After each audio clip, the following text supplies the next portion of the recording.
About 6 years ago, I bought my oldest child one of those home DNA tests to find ancestors, and I found out that my oldest was not my biological son. After official lab testing, it turns out that only 2 out of the 4 kids were actually mine. Luckily, my wife and I signed a marriage contract forfeiting marital property, common in my religion, in the event of infidelity, and this gave me rock-solid proof. I gave my children an ultimatum because I did not want my ex-wife in my life, period. No co-parenting nonsense. Although it was probably not the best decision, we let the children choose 2 sons and 2 daughters who they wanted to live with, and my wife decided to move to another state with one of her many cheating partners approximately 500 miles away. I assumed they would all stay with me because my wife was a complete psycho that I believe mistreated them. Unfortunately, when the oldest son heard that he had a real dad that was not me, he decided to live with my mom to have a relationship with his bio dad. My oldest daughter's bio dad passed away, and she was always very close to me, so we had no issues maintaining our father-daughter dynamic in light of this info. Fast forward 6 years, an ex-son is 18 and planning to go to college. When each of my children was born, I immediately started putting away money for them in a fund to spend on college, house payment, or whatever really. I have done really well in my business, and my oldest son's fund is about $120,000. I originally paid my son and ex-wife monthly for child support and alimony. Both of these commitments were barely enough for them to live on because we agreed to a lower settlement when our lawyers realized she had no chance in court due to her being the town bicycle. Apparently, his mother has been telling him about his fund and expected that I would be paying this out. However, these funds were marital property and belonged to me. This child calls another man father and has barely spoken to me in 6 years, despite me making several attempts to reach out to him with birthday cards and offers for him to come for the holidays. I said these funds were started for my children, and had you decided to be my child, this fund would belong to you, and hung up the phone. Obviously, this infuriated him, and he responded by calling my business partners and telling them that I disowned my son because he was gay.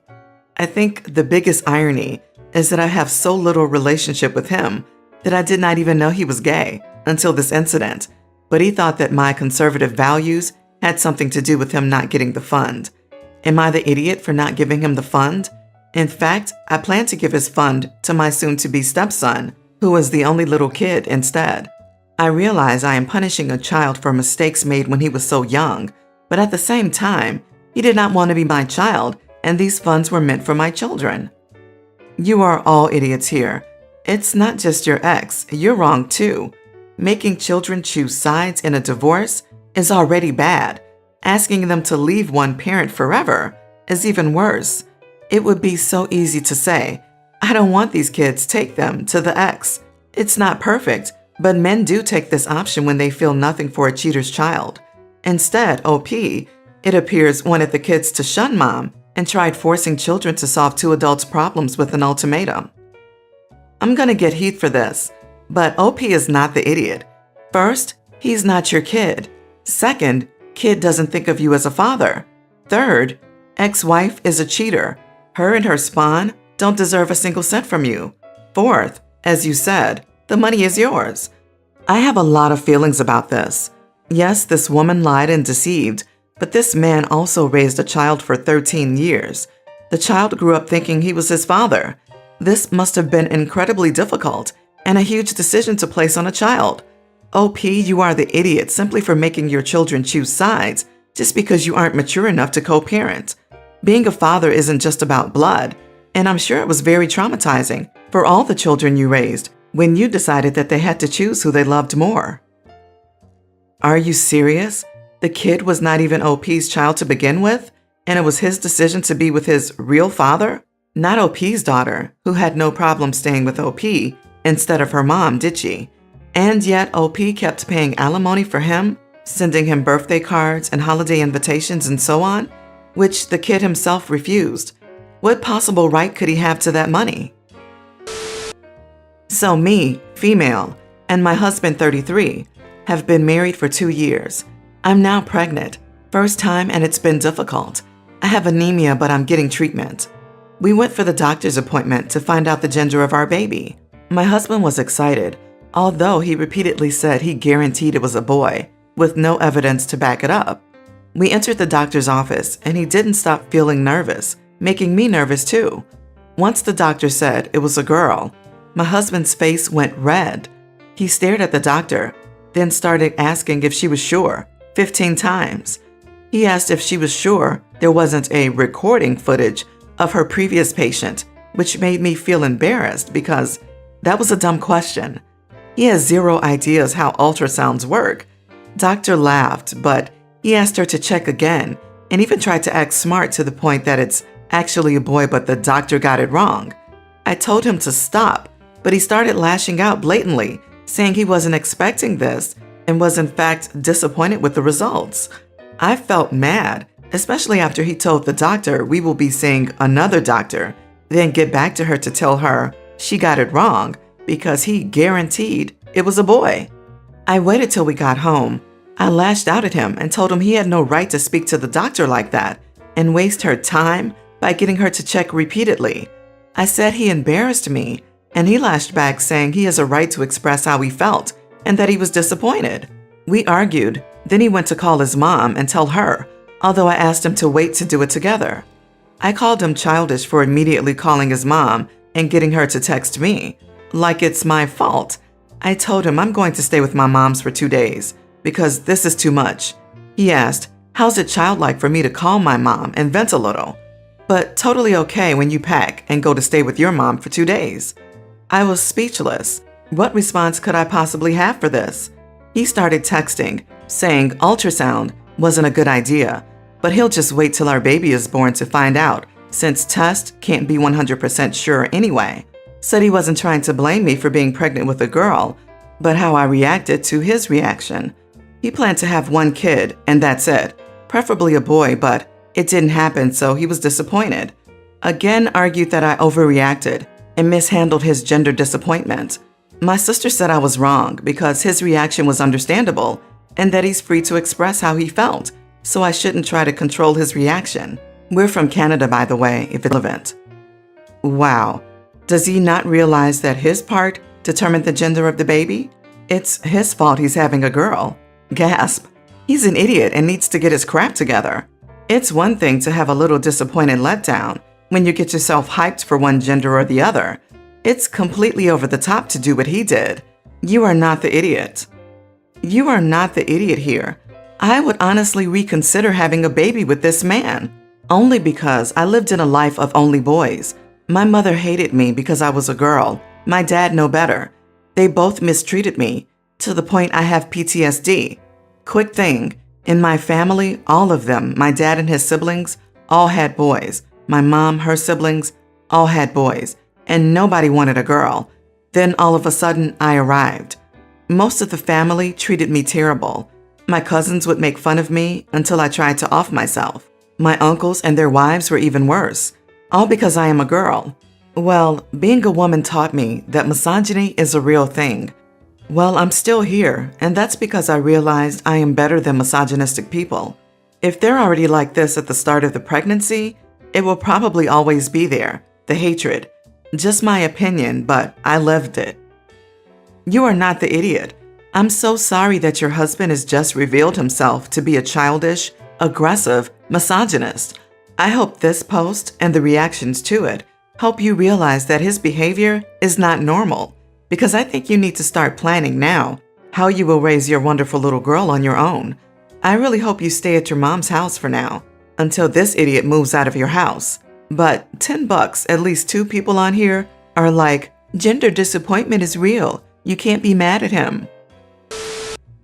I'll be using fake names. Those involved are me, 22 female, the bride/friend Cassie, 24 male, and her fiance, Adam, 25 male. Cassie has always loved my cakes and asked me to make 8 for her wedding late last year. We agreed they'd be 1-tier cakes to be used as table centerpieces. I loved the idea. We agreed that they'd be decorated a particular way that wasn't too elaborate. I was happy with the arrangement and super excited by the prospect. Early January, she decided she wanted 3-tier cakes instead. and wanted them decorated much more intricately. The intricacy wanted is nowhere near my ability. I don't really have the free time to learn how to do it either. I have a lot on my plate in my day-to-day life, and I knew even doing the one-tier cakes would be a little tricky, but absolutely manageable. I politely said I couldn't do that and tried to offer a compromise. I offered to find a way to do 3-tier cakes, but more simplistic than she'd have liked. I also offered to get her in contact with a skilled friend of mine who I knew could do what she wanted. She'd have to pay, but the price would have been extremely good and they'd be beautiful cakes, worth every penny. She got very angry at this compromise effort. She called me selfish and told me I was sabotaging her big day, then demanded I do it for her while getting a few of her friends to send me rude and disheartening messages. This was heartbreaking for me, but I told her I could no longer do the cakes, and she got angrier. We haven't talked since that until yesterday. I received a message yesterday, acting like nothing happened, asking me to do the cakes again because I owed her. She said I'd be a useless friend if I didn't. I declined and she chewed me out again, saying things that were unnecessary and I'd rather not repeat. I'd had enough. This had already been stressful for me, and I hated being dragged into it. I messaged Adam, sending him some screenshots, asking if he'd please make her stop lashing out. She was hurting, but I didn't deserve the things said. I didn't get a reply until today, where he apologized profusely. He told me she'd done this to another friend before me, and this was the straw that broke the camel's back for him, and he was going to call off the wedding until they'd been to counseling together. I thanked him for being understanding, but a few hours later, Cassie and her friends started harassing and threatening me. It's been horrible. My boyfriend is urging me to cut out Cassie, but I can't help feeling like an idiot. If I'd made time to learn, this whole situation wouldn't be happening. So does that make me the idiot? Am I being selfish? He reassured me I'm not, but I could really do with an outside perspective. You are not the idiot. You are in no way the wrong one here. You offered a fair, pleasant compromise, and I think she is clearly the idiot for how she's been acting. And Adam was already looking for reasons to slow this wedding down. That was not your fault at all. Block her. Block all her minions. You do not need this kind of harassment in your life. You are not the idiot, and you shouldn't feel like one. You very well could have saved this guy from a toxic marriage, and them going to counseling is great news. The fact that she thinks she can keep being nasty to you is beyond me. Cut her out of your life. I wish to have friends that are willing to compromise or even bake a cake for me. I'd be over the moon and honored if anyone offered even the simplest of cakes for my wedding. There are better people out there, and know your value. The way her and her friends are acting is disgusting and isn't justified by stress of a wedding. No. You don't get to treat people like crap and demand stuff because you're getting married. Update. Cassie is now cut out, as are her friends. People saying I was being a doormat were completely right, and those few saying I need therapy also were. I've been actively looking for a therapist I click with. I used to be good at recognizing behavior akin to this, but lockdowns have taken a toll on my mental health. Around 2 months ago, I, 52 male, finally bit the bullet and spent some of my lab budget to bring on board an administrative assistant. It's been wonderful. As I get older, I received more administrative responsibilities, and I never realized how much of my day was spent scheduling, answering emails, and coordinating events. My new hire has done a fantastic job getting those tasks off my plate. She's a 22-year-old recent college graduate, which I'm only mentioning because it becomes relevant. About 2 weeks ago, we had a bi-monthly lab lunch. We took a picture, captioned it, "Welcoming Charlotte, our new administrative staff member to the team," and posted it to our lab Instagram. Apparently, this led to all my wife's friends, including my sister-in-law, seeing the picture. They proceeded to give my wife unsolicited advice about how this was a sign I'm considering cheating on her, which I have never done and I will never do. They argued that she should ask me to fire my new hire to test my integrity. I refused because that's ridiculous and likely illegal. Now my wife's friends are convinced I'm cheating with young pretty ladies, and my wife is angry that I, quote, don't respect her enough to stop people from thinking I'm throwing her away. This might be where I'm the idiot. I responded that I think the real problem is that she's friends with a bunch of crazy divorcees, which I initially regretted saying because my sister-in-law's marriage had fallen apart last year. However, as my sympathy has waned, I'm starting to double down on it as an accurate characterization of those morons. I'm making this post because I think this whole situation is absolutely absurd. And for the first time in our marriage, I can't see how her side is reasonable in any way. I literally get to spend more time with my wife now that I don't spend an hour answering emails before bed every night. I don't see how this is a me problem or even an us problem at this point. I don't think I've done anything even slightly inappropriate, and this is entirely her problem. Maybe I'm completely off base, but I need a third-party perspective. You are not the idiot. She doesn't respect you enough to stop people from thinking you're throwing her away. Also, her friends are literally eroding her trust in you, which is troubling. You need to address this insecurity and where it comes from, highlighting that you've actually made this change so that you can spend more time with her. You are not wrong. If you are in the US, firing a secretary based on her looks is going to get you sued. It's called gender discrimination. Tell your wife that you refuse to base your hiring decisions on her insecurities. If she doesn't trust you, then your relationship is already on the rocks, especially since you are already spending more time with your wife since hiring this person. I think this behavior from your wife is a sign that you guys need therapy. Even if your marriage is perfect, you're entering a different stage of your lives and have likely been together for a while. As her peers' marriages fall apart, she may be feeling insecure or questioning the strength of yours. All things to discuss in therapy. And no, you should not fire your assistant. That would be unethical. You are not the idiot here. My son, 20, my ex-girlfriend, 47, and I, 46 male, met up the other day because my son, after taking 2 gap years to work, wants to go to college next year and needed to go over financial aid information. His mom had recently been out of work due to health issues, whereas I've had an increase in income. My ex-girlfriend and my son then broke the news to me that he had helped his mom retain a disability lawyer to see if her scar tissue adhesions she had from her C-section could qualify her for disability support. I glared at my son and absolutely flipped out. I asked him why he'd spend hard-earned money on something like that.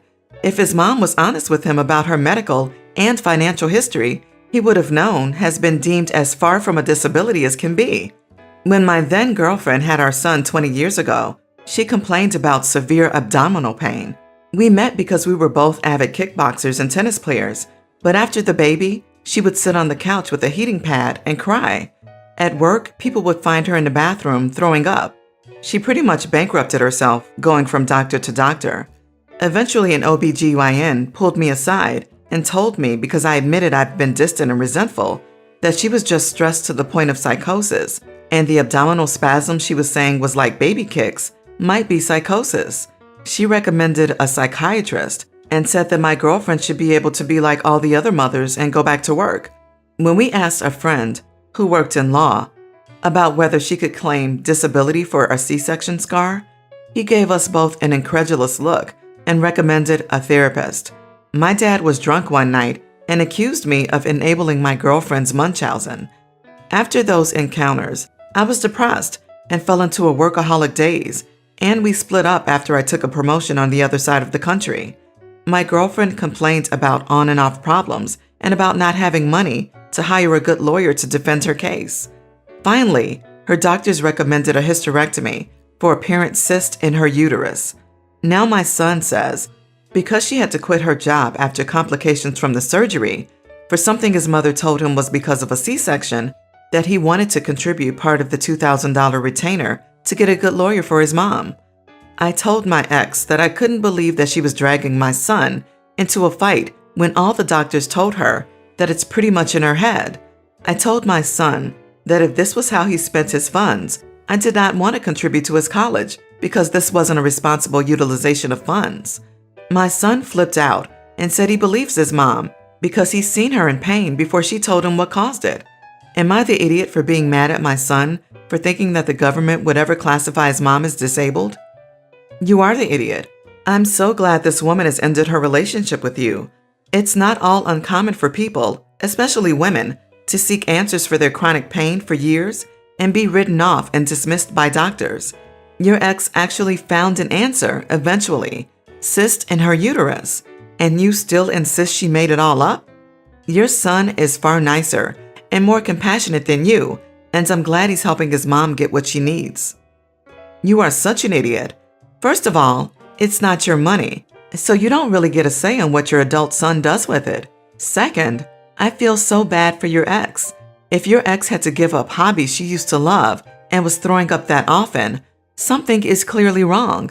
Do you know how difficult it is for women to be taken seriously by doctors? I have a chronic illness myself, and I can't even count the number of times a doctor has told me my pain was from period cramps or implied I was being overdramatic. Look, I'm not saying she isn't lying about her medical issues, but I don't think there's enough proof that she is either.